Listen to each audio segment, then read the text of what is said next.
Nick Saban and Alabama's defensive staff, it cannot be overly reliant or it cannot put too much on Will Anderson, the sophomore outside linebacker for the Crimson Tide. Alabama's coaching staff defensively got to protect Will Anderson right now just due to we know Anderson wants ball. We know the native Georgian. He wants football. He's about football. He is all in on the gridiron game. Got a chance to hear him speak during player interviews on Monday prior to the show. And Anderson said everything that we all have been talking about. You know, he mentioned how Alabama has not yet defensively played 60 minutes, a full 60 minutes. It's not played to the Alabama standard. It has not lived up to the Alabama standard, and it has to do this. Anderson spoke on, we got to watch more film. We've got to be more focused. We've got to have more intensity. Football has to become the most important thing to us, and this is good. This is really huge because it's one thing for Nick Saban to say these things, right? But it's another thing when you have your peers saying this exact same statement. This means that the psychology of Coach Saban is starting to take root where players are getting the gist. The leadership players are getting the gist of what Saban has been saying, and they have been funneling that message, or they are funneling that message throughout the remainder of the team. Coach Saban has always talked about the best championship teams, especially on defense, are ones that are player-led. Peer-led, when the players take the bull by the horns, when the players are able to police the entire group there. So it's good to hear this from Will Anderson. It's good to see this from Will. I mean, I talked about this on Monday's show in terms of the defensive front. The one player that we know and I know that's got that dog mentality that won it is Anderson. So it is outstanding to hear this message from him.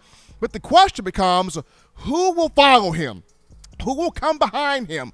Who will back him up? Because we're starting to see here that a lot of these opposing offenses, these offensive coordinators, offensive line coaches, they're saying, okay, if we double team 31, if we take 31 out the frame, if we take 31 out the gate, Alabama has nobody else that we need to be afraid of. Alabama has nobody else that we need to respect. Alabama has nobody else that we need to set attention to. All they've got is 31. We take 31, we take Anderson out, nobody else on their team can win those one-on-one battles. Nobody else on their team we need to be afraid of. No one else on their team causes us to fear them outside of 31. So Saban and this defensive staff, it's got to create opportunities now for some other guys to really, truly pop, to truly become threats here on the defensive front so that more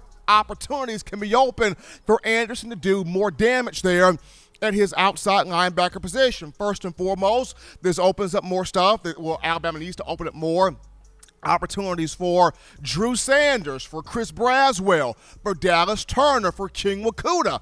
Other outside linebackers need this opportunity to step up and show who they are. Take that pressure off Will Anderson. Take that strain off Will. Take the unnecessary responsibilities off him so that there can be other guys that can contribute, other guys that can be dangerous, other guys that can be dynamic here where this defensive front is concerned. Drew Sanders is going to get there. Drew Sanders is going to be a quality player. He is going to be a marquee guy on this team as he continues to grow and develop, but you have to get more chances, more opportunities for him on the field. The same thing with Chris Braswell. I go back to the spring where Coach Saban said, we've got to get this guy a role. He's a pass rusher. He's an edge rusher. He can sack the quarterback. He can create those negative plays defensively that we need, but Alabama has got to create more opportunities for him. The same thing with Dallas Turner, 6'4", 245 pounds, freshman from Fort Lauderdale, Florida. He's got the potential. He's got the tools. He's got the capability to be a big-time edge rusher, a sack specialist. Got to create more chances for him, and the same with King Wakuda.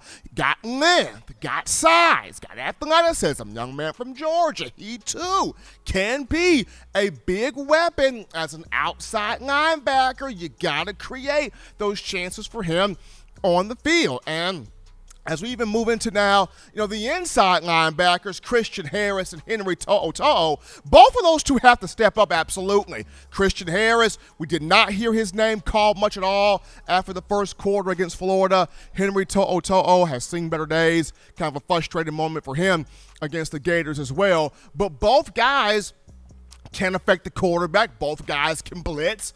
Both guys can affect the passing game. Going back to Christian Harris last year, I believe he had 4.5 sacks. So he's capable of doing that. He's capable of coming on some pressures. He's capable of getting in the quarterback's face and disrupting some things. Got to create, a chance there, but he's got to continue to step up as well. Him and To'o. I even have to look at a guy like a Jalen Moody also that's got that rough rider mentality, that 3-star mentality of pushing everybody to be better. Maybe a time to get Jalen Moody more so on the field. As we look at now the defensive line, here's a shot for rotating more guys in. I mean, all we heard all offseason long from coaches and players, Bama's rotating 7 and 8 and 9 and 10 deep on the defensive line. The deepest defensive line Bama has had in quite some time. Where are these guys? Where are they at though?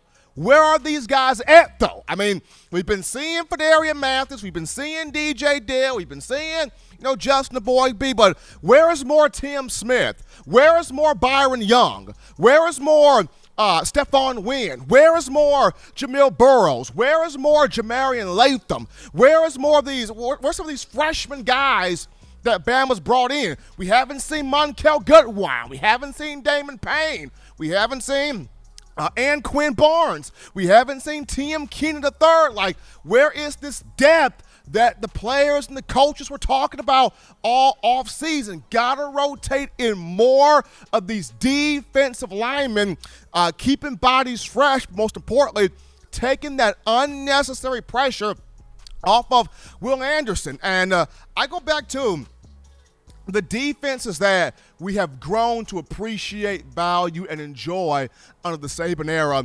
When you look at the 2009 defense, the 2011 defense, the 2012 defense, the 2015 through 17 defenses, what made those groups so great was there was more than one player. Bama had several players off those defenses coming at you at all certain angles, all certain directions, and the opposing teams, the opposing offensive lines couldn't stop these guys, and the opposing quarterbacks did not know what to do. Case in point, the 2015 season where Alabama took on Michigan State for the Goodyear Cotton Bowl in Texas, and the entire week, people kept saying, well, Connor Cook, he's so good, he's so poised, he's so accurate, he's so precise. Connor Cook got so much press that week, and while so many people kept talking about Jonathan Allen, and he was dynamic, dominant, but along with him, you had Dalvin Tomlinson, boom, hitting him. Deron Payne, boom, hitting him. Tim Williams, boom, hitting him. Ryan Anderson, boom, hitting him. Reuben Foster, boom. Reggie Ragland, boom. Rashawn Evans, boom. Deshaun Hand, boom. Guys kept coming. And Connor Cook was like, Coach, the creatures, they're everywhere. They're coming from everywhere. I can't, they couldn't stop them.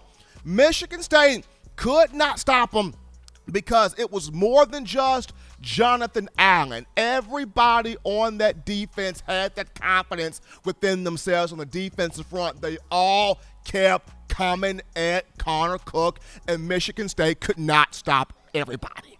So in this sense, when you look at Will Anderson, he is elite. He is next level. He is prime time. But who is going to help him? Who is going to rise to back this young brother up so that Alabama can have those guys coming consistently, affecting the quarterback and having that fearsome defense that it needs to have at the point of attack here?